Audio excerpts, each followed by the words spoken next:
अस्सलाम वालेकुम। परेपुरा हब बन चुका है कोचिंग के लिए, ख़ासतौर से उन स्टूडेंट्स के लिए जो नीट या जेईई की तैयारी करना चाहते हैं और उसके बाद उसे क्रैक करना चाहते हैं। यहाँ पे काफ़ी सारे कोचिंग सेंटर्स हैं और वहीं पे अगर हम बात करें तो एक कोचिंग सेंटर है काई, जो काफ़ी टाइम से यहाँ पे एस्टैब्लिश हुआ है। इस वक्त हमारे साथ यहाँ के डायरेक्टर मुबशिर साहब मौजूद है और इनसे जानते हैं कि कैसा सफ़र रहा। अस्सलाम वालेकुम। वालेकुम सलाम। सर, देखिए, कोचिंग की अगर हम बात करें ख़ास तौर से नीट की या जेईई की, वो आप यहाँ पे करवाते हैं, तो क्या देखते हैं आप स्टूडेंट्स के बीच रह के कि किस तरीके का उनका कॉन्फिडेंस रहता है? देखो, पहली बात जब हम काई की बात करते हैं तो काई अपने साथ कैरी करते हैं एक लेगेसी, बिकॉज काई इंस्टीट्यूट जो है ये वैली में ऑपरेट कर रहा है from last more than a decade now. Establish हुआ था 2013 में, इट्स 2015, ऑलमोस्ट 12 ईयर्स। तो जहाँ तक बात है उस लेगेसी की, अगर आप किसी भी मेडिकल कॉलेज में जाओगे वैली में या किसी भी इंजीनियरिंग कॉलेज में जाओगे, you will see those college are filled with the students from kai, right? So that is a legacy actually which actually pushes us to move forward and serve the society more.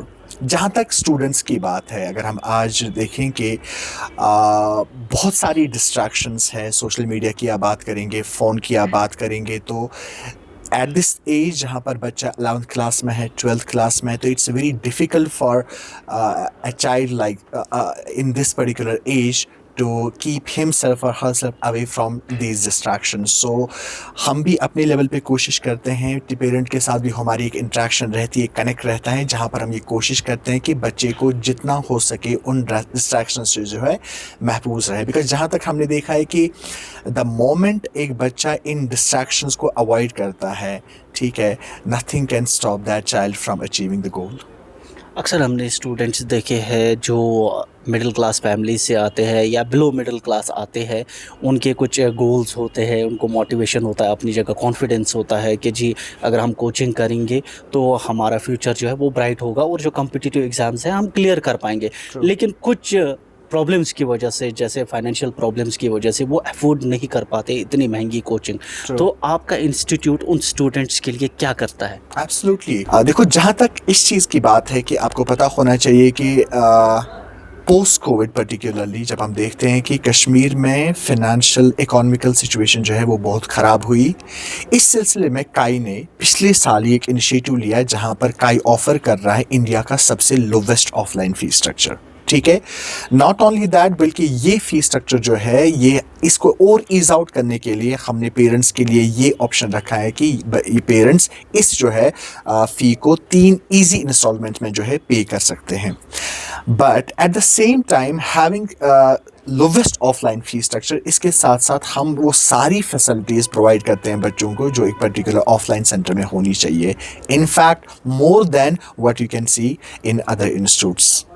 Students की मैंने बात की, जैसे below middle class, उनमें अक्सर problem इसी की आती है, फाइनेंशियल प्रॉब्लम आती है। लेकिन हमने सुना है कि आप स्कॉलरशिप टेस्ट लेते हैं, क्या कुछ उसका क्राइटेरिया रहता है और क्या मेरिट होना चाहिए जिस पे स्टूडेंट को काफ़ी डिस्काउंट मिले फ़ीस में? एब्सोल्युटली। चूँकि मैंने आपको बता दिया we offer lowest offline fees structure, उसके साथ साथ जो है हम स्कॉलरशिप टेस्ट भी कंडक्ट करते हैं। उस स्कॉलरशिप टेस्ट में based on merit, based on score, बच्चे का स्कोर क्या बनता है उस पर्टिकुलर स्कॉलरशिप में, अकॉर्डिंगली हम जो है ऑफ़र करते हैं स्कॉलरशिप भी। उसकी वजह से क्या होता है कि जो ऑलरेडी लोवेस्ट ऑफलाइन फ़ी आपका है उसमें और भी कमी आ जाती है, जो बच्चे पेरेंट के लिए आसानी हो जाती है।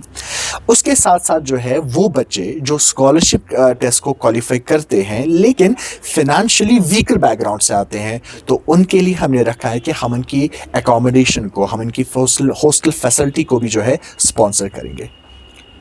अगर स्टूडेंट्स की हम बात करें, काफ़ी सारे स्टूडेंट्स जो है लैक्स में एग्ज़ाम्स में जाते हैं और उम्मीद लगा के बैठते हैं कि हम इस एग्ज़ाम को क्रैक करेंगे।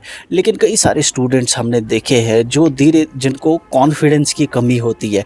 कंसेप्ट एकदम क्लियर होता है, लेकिन जब पेपर सामने आता है then they lack the confidence. तो इस चीज़ को कैसे वो टैकल कर सकते हैं बेटर वे में? Absolutely, that has been a concern with many students, particularly जब आपका एग्ज़ाम नज़दीक आ जाता है। जैसे अभी हमारा नीट जो है इस साल 4 मई को होने जा रहा है। सो these days we get many calls, people come to us, students come to us, they talk about it, sir पूरा साल पड़ा है लेकिन अभी लगता है कि एज इफ कि दिमाग में कुछ नहीं है, कोई सवाल देखते हैं लगता है कि ये आएगा नहीं।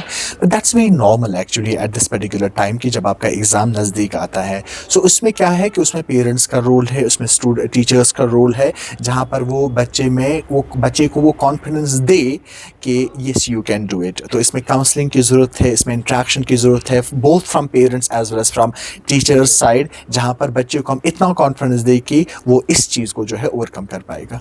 Thank you so much for your time.